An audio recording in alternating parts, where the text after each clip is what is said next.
God is faithful and nagbigay ng kalakasan sa buhay ng mag-asawang ito. To hear their life story and God's message through their lives, tawagin ko po si Brother Randy and Sis Alma to share their life testimony. So, napakaganda na kayo.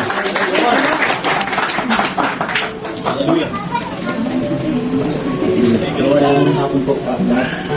Salamat po sa kakataong bilis sa aming mag-asawa para po ma-share yung aming testimony. Hallelujah. Hindi po nakakakilala sa akin, ako po si Randy Atienza. Taga Batangas po ako. At ako naman po si Arnold Gonzaga Atienza, taga Quezon po, pero Bisaya po. So po yung nag-iisa kong asawa. Ito pala ba? Saka isa po kami na sa Pilipinas. Amen. Hallelujah. Gusto ko lang po siya sa bawat isa sa ating lahat na nakikita po siguro kami mag-asawa parang saya-saya, ganito ang buhay. Pero marami po kami pinagdaanan sa buhay. Growing up ako, bata pa lang siguro ko. Itusok kasi namatay ang nanay ko. So, yung dito din ng buhay hirap talaga. Emotionally, physically, at saka yung financially, wala talaga. Parang wala talaga suporta. So, ayun, nagsikap po yung kapatid na makakakon sa hirap. Ang alam pa natutunan ko dito, binibigyan tayo ng Diyos ng mga tao na magtatabit sa atin kung sa sitwasyon natin. At nagpapasalamat ako sa mga tao na ginamit ng Diyos na nakatabit kami ng kapatid sa buhay. At yun nga, binigyan ako ng pagkakataon ng Diyos na makapunta ng Korea, makapagtrabaho, magkaroon ng trabaho dito sa Korea, di ba? Parang saya-saya. Suddenly, ito ako pinatag po ng Diyos, ito po ako nabong again. So, yun po ako nang nagpapasalamat ko din sa Lord kasi yung buhay ko sa Pilipinas parang ang hirap din naman kung nagsisikap ka pero pag kulang talaga yung wala kang kapayapaan kahit na nandun yung pagsisikap mo. Pag hindi mo pa rin talaga makapit yung totoong kapayapaan sa buhay mo. Kaya salamat sa Diyos kasi pinatagpo niya kami and true enough na yun, nakilala ko siya, naglingkod kami ako, lalo na talagang parang saya-saya. Hindi ko, parang sa isip ko hindi na matatapos. Yung lahat siguro ng seminar na mayroon kami nung nandun ako sa kabilang gawain, lahat na dumarating na pastor, kahit isa ko sa tulog ko, katrabaho ulit ako ng pinagabihan, sige, attend ako. And that, parang sabi ko, hindi na siguro matatapos, parang yung saya, yung ligaya na nararamdaman namin. Pero isang pagkakataon po, kasi may trabaho ka dito sa Korea, lahat, binibid mo na yung sarili mo, kasi parang mag-isa daw pa tayo kasi. That was 2005, February 5, tanda po kasi siya. Yun po, kung makikita po nyo kasi may pagkat po ako dito. Yan po yung, pag nakikita ko siya, sabi ko talaga ito yung bibigay sa akin na parang pag gusto mo ng mahina, yung bibigay sa akin ng kalakas. Saka po dito, hindi po ako dito pala ng dati. Saka po yung biscuit ko, hindi po yan. Huwag po yan, din po lang, tatandi lang po yan. Hindi po kasama yan, hindi po yan. So, yung po, isang accident po yung nangyari sa amin sa Punjab na sunod po yung factory namin. So talaga po yung binibig namin na buhay ng mag-asawa. Siyempre, may trabaho ka dito, nakapag-ipon ka. Parang sa akin hindi talagang naubos. Wala po talaga as in. Wala po natira sa aming mag-asawa. Kami lang po talaga. Kami lang po yung natira ng mag-asawa. So yung siguro po nagugulat yung iba kasi hindi ko po talaga ito sinisan. Hindi ko po ito sinisan sa iba. So that time kasi dumating na, bakit? Ang laki ng question mo sa isip ko. Kasi sa sarili ko, alam ko na nilibig ako sa Lord. Ginagawa ko yung kung ano yung kalooban niya. So, ang tanong, bakit nangyari sa akin? Diba, parang nakakapag-isip. Dumating pa yung quick winter kasi lang, di ba, February, super winter talaga dito sa Korea. Naka-chinelas ng puro ng hospital. Imagine mo yung chinelas ko yung parang sa pampanyo ng mga babies. So, sobrang dami. Di ba? At dumating kami sa point na sabi ko, Lord, ano nangyayari sa amin? Kasi wala kami trabaho. Wala kami bahay na uulihan. Wala talaga as in zero po talaga. Hindi ko naman masabi sa pamilya ko, masabi ko sa pamilya ko na ganito kasi ako yung kinakatangan nila eh. Sa akin sila parang humubungot din ng lakas. So ayaw ko naman na ako din yung maging dahilan para magkaroon din sila ng pangihina. So sabi ko, naranasan ko, akin na lang. So dumating po yung pita, ako pinagtanong ko sa Diyos, bakit ako, bakit kami? So doon ko nakita, sabi niya doon sa Jeremiah 29:11, kung I do the plans I have for you. Pero sabi ko, Lord, dito kayo plano mo sa akin. Bakit ganito? Pero doon ko din ako naman yung Romans 8:28. Diba? Na tayo daw tinawag ng Diyos. Kung yun nga, tinawag tayo ng Diyos na may maganda siyang plano sa buhay natin. So yun po, kahit yung po nung palabas na panahon sa hospital ko, Lord, saan kami pupunta? Kasi wala kaming bahay. Wala kami trabaho ng uwi. Wala po talaga kaming pera na hawak. Sabi ko, wala po kami pamasahe. dumating po yung talagang point na parang ando na yung panghihina talaga. Pero one thing na talagang nakita ko kung gaano po ka-faithful ni Diyos, pauwi na po ko ng paalis na po ka ng hospital. Yung po kasing makasama rin Koreana na nakasalubong siya sa corridor kasi yung pa-hospital na gusto rin yung mga naglalakad dyan. Sabi niya, uwi na kayo. Sabi ko, sandali. Binigay niya po at ano po, 20,000. Sabi ko, salamat kasi may pamasahin na kami pauwi. Pero ang yung uuwi, hindi ko pa rin kung saan. Sabi ko, malaki, wala na kami pinuntahan. Sabi sa amin, yung kumpare ko sabi niya, pare, doon ka lang sa amin. Sabi ko, pinaliit ng kwarto, may ang laki ng tao. Tama nun eh. May makasama sila. Sabi ko, kasi ba kayo sa kwarto? Sabi niya, okay na. Doon ko po nakita ang Diyos talaga, hindi po siya nagulan, hindi po siya makukulang, hindi po siya nakulang sa buhay namin. Kaya yun po, pinagpapasalamat ko sa Diyos na hindi nawig na po kami. Kung makikita niyo po kami ngayon mag-asawa, hindi po dahil dito sa lakas namin mag-asawa. Ito po yung biyaya ng Diyos na mapatuloy na po na sa Panginoon, hindi po niya kayo iwan, hindi po niya kayo. Hallelujah. Yung pala yung sa kayo, dumating po din ako sa tayo na parang tinulong din po ulit ako yung kawala ng tatay ko. Kasi talagang tatay ko kasi pinanganak ko sa mga. Kung December uwi ako naman na August. So ang sakit-sakit ko. Tapos naman siya na nag-iisa, wala siyang kasama sa bahay. So parang ang sakit-sakit ang ulo. Kaya ko ba ba? Pero ganun po talaga buhay. Bangon lang naman. Kumakita niya. Patuloy ko ang nagsawa. Sabi ko, hindi pa matapos ang church natin. Malamig na pagsubok na natin. At alam ko sa kabila naman ito, hindi kami iiwan, hindi kami iiwan. Hallelujah. Salamat sa Diyos. Amen. Ako naman po, lumaki po ako sa typical na pamilya, good provider ang ama, at masinop at maalaga ang aking ina. Na lumaki po ako, nakikita ko yung pagmamahalan sa aming tahanan. Hindi ganoon karangya ang buhay, pero masaya kami.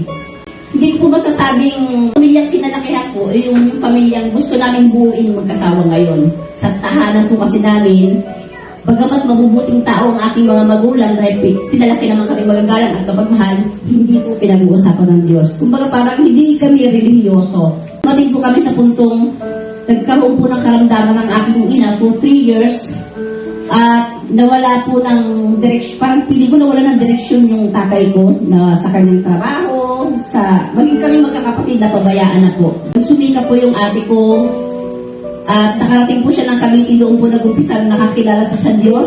At ako po naniniwala na ako po yung bunga ng panalangin ng ate ko. Kaya magpasalamat po kayo kung meron pong nananalangin para sa inyo dahil napaka-importante po sa ating lahat. Isipan ko pong umalis ng bahay namin dahil sa magulong kasi ng pamumuhay ng aming pamilya. Kasama tatay ko, buhay pa ang nanay ko. So parang hindi ko kinaya, umalis po ako, nagpunta po ako ng Maynila. At doon po, nagkaroon po ng maraming tao na ginamit ang Diyos para i-preserve naman ako. At ngayon ko pa naiintindihan na kahit na magulo yung lugar na pinagmulan ko, nandoon yung kamay ng Diyos na iningatan ako hanggang makarating po ako ng Korea. At dito po nag-umpisa ang takbo ng buhay ko bilang anak ng Diyos. Taong 1995, naisuko ko ang buhay ko sa Diyos. Yung araw din at taong iyon, nagkalapit po ang load namin ni Brother Randy. Ayan. So, alam niyo na ha, mga single. Ayan. Bagamat kilala ko na siya for more than a year, hindi po kami naging magkaroon ng pagkakataon na naging magkalapit, maging close. Nangyari lamang po yun nung nagkaroon po ng retreat. Ayan, yun po yung time na February 19, sundal yung di ba yung okasyon, naimbitahan po kami at sumama po kami. Doon po nag-umpisa ang love story namin. Ni Lord po, hindi po niya kasi nandiligaw pa siya sa akin yun. Pero doon po nag-umpisa yung getting to know each other namin stage. So, sa totoo lang po, wala sa plano ko, ngunit naniniwala akong plano ng Diyos na makarating ako sa retreat na yun. Yes po, di ko pinlano dahil ang pagsama ko sa retreat ay trip lang. Diba? Trip ko lang na sumama para makapamasyal ng libre. Alam niyo na yung mga bagong dating ng Korea, parang lang nag-aabang ko sa Amay Libre. Tsaka nung panahon yun, 1995, ang init po ng mga mananampalatay ng Diyos. Iba yung buhos ng Espiritu Santo nung panahon yun. Tanda ko pa talaga nung isinuko ko ang buhay ko sa Diyos. Hanggang ngayon, tanda ko at alam ko ang pangalan ng ang mensahe at maging ang mensaherong ginamit ng Diyos. At tunay na hanggang ngayon, buhay sa puso ko ang bawat pagyayari kung paano ako kinahabagan ng Diyos. Kaya yung mga single dyan, pag may mga retreat ha, sama kayo. Doon kayo makakatagpo ng forever. Diba? Imagine ninyo, 1995, ano na kami ngayon? Kayo na magkwenta. Mahina kayo sa mati. So ayan, tulad ng karamihan, inakala ko rin naman po na madali lang. Pag tinanggap ko na si Kristo, nagiging madali ang buhay, masaya, alam mo, walang hirap. Hindi pala, dahil kaakibat ito ang isang responsibilidad bilang inaring anak ng Diyos, ang kilalanin at sundin siya. Naroon din ang paghubog sa akin para maging matibay at tapat tayong anak ng Diyos. Sumining, hindi man madali, pero may kagalakan at kapayapaang buhat sa Diyos. At yun ang kaibahan pag-anak ng Diyos. At sa aming mag-asawa, maraming pagkakataon na nakaranas kami ng iba't ibang pagsubok. So sa haba ng taon na yun, ito ay malalaking event lang ng buhay namin na talagang sobra kami sinubok ng Diyos. Una, sa plano po namin pagpapakasal na talagang naging matindi ang impact sa akin dahil dito po talaga, ang daming panahon namin pinroseso yung kasal, gumastos kami, nag-effort kami, parang talagang maraming tao kami at abogado kinausap kasi ang dami ko po kasing, alam niyo yun, wala akong alien po kasi ako, ang hirap ng mga dokumentong, siguro yun, kaya yung mga magulang dyan, yung mga anak nyo, parang yun ang awa, at parehistro nyo. Para po nag-asawa, hindi sila mahirapan. So ayun po, medyo nahirapan sa mga dokumento, at dumating po yung pagkakataon na naawa ako sa kanya kasi manggagawa ng Lord eh. Ako naman, party-party lang ako nun eh. Parang sabi ko, Lord, huwag na lang po ako ang tingnan nyo. Yung tingnan nyo, yung lingkod nyo. Parang nakikita ko kung paano siya nagsusumikap, makasunod sa kalooban ng Diyos. And yet, yung hinihingi niyang kasal na gusto niyang maging maganap sa buhay namin para, alam niyo, wala siyang agam-agam na nagpapagamit sa Diyos, na hindi lang sa mata ng Diyos siya nakakasunod, kundi maging sa mata ng tao, wala silang maipupula bilang anak ng Diyos at lingkod ng Diyos, di po ba? So sabi ko sa Diyos, Lord, huwag na lang ako, siya na lang eh, kasi nakikita kong ano yung buhay niya kasi yung maglingkod sa Diyos, binata pa lang siya buhay niya na yon, nadamay lang ho ako talaga, pero hindi ko pinagsisisihan yun. So ang kapatid, ang punto lang po ng aming life testimony ay ito, sikapin po natin bumabad sa presensya ng Diyos at makararanas po tayo ng kakaibang lakas, katatagan na magiging sandata natin sa mga panahong napapagod, nanghihina, umaaring nanlulupay-pay na tayo. Kaya magpatuloy lang po tayo sa paglilingkod natin, bumaba tayo sa salita ng Diyos at alam natin na siya magbibigay ng tunay na kalakasan sa atin. Amen. So pagpalain po ang bawat isa at naway nagbigay po ng kalakasan ang aming life testimony sa buhay ng bawat isa. Ako, Sister Alma. Ako po si Randy, salamat po sa inyo lahat. Amen.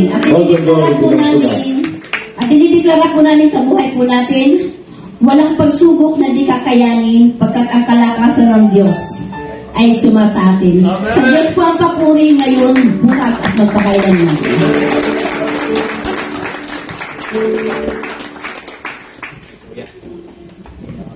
Praise God! What a very powerful testimony. Sige, palakpakan po natin ng Panginoon. Hindi ko na kaya yung mapagandahin yung kanyang testimony, but tayo ay napalakas sa totoong tunay na kalakasan na binibigay ng Panginoon. Ngayon naman,